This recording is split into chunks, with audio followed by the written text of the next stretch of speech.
আন্তর্জাতিক প্রীতি ম্যাচে ব্রাজিল মাঠে নামবে মিশরের বিপক্ষে। ম্যাচটি অনুষ্ঠিত হবে যুক্তরাষ্ট্রের ক্লিভল্যান্ড শহরে।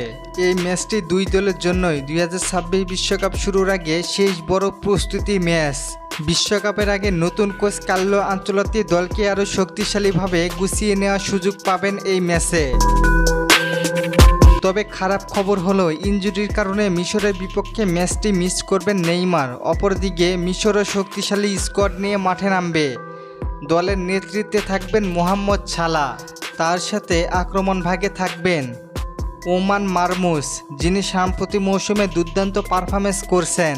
মিশরের কোচ হোসাম হাসান ইতিমধ্যেই বিশ্বকাপের চূড়ান্ত স্কোয়াড ঘোষণা করেছেন এবং ব্রাজিল ম্যাচটিকে বিশ্বকাপের আগে সবচেয়ে গুরুত্বপূর্ণ প্রস্তুতি হিসেবে দেখছেন।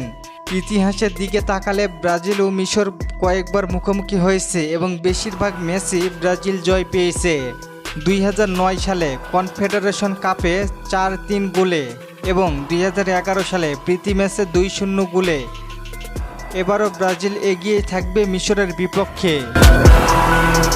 ব্রাজিলের ম্যাচে নজর থাকবে ভিনিসিয়াস, রাফিনহাদের দিকে। অন্যদিকে মিশরের ভরসা থাকবেন মোহাম্মদ সালাহ, মারমুশের দিকে। দুই দলের আক্রমণ ভাগ শক্তিশালী হওয়ায় ম্যাচটি উত্তেজনাপূর্ণ হওয়ার সম্ভাবনা রয়েছে। এই ম্যাচ শেষ করে ব্রাজিল বিশ্বকাপের গ্রুপ পর্বে নিজেদের অভিযান শুরু করবে। তাই কোচ কার্লো আনচেলত্তি সম্ভবত মূল একাদশে বেশিরভাগ খেলোয়াড়দের এই ম্যাচে পরীক্ষা করবেন। একইভাবে মিশরও তাদের সেরা কম্বিনেশন খুঁজে বের করার চেষ্টা করবে। ফলে এটি শুধু প্রীতি ম্যাচ নয়, বরং দুই বিশ্বকাপ অংশগ্রহণকারী দলের শক্তি যাচাইয়ের বড় মঞ্চ হতে যাচ্ছে। ব্রাজিল বনাম মিশর ম্যাচটি অনুষ্ঠিত হবে এই মাসের 7 তারিখ ভোর 4টায়।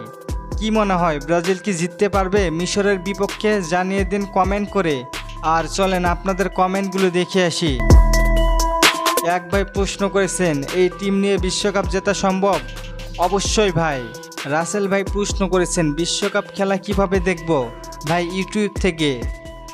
আর আপনারা যারা আমাদের থেকে জার্সি অর্ডার করবেন তাদের জন্য থাকবে সাপোর্টের ব্যবস্থা।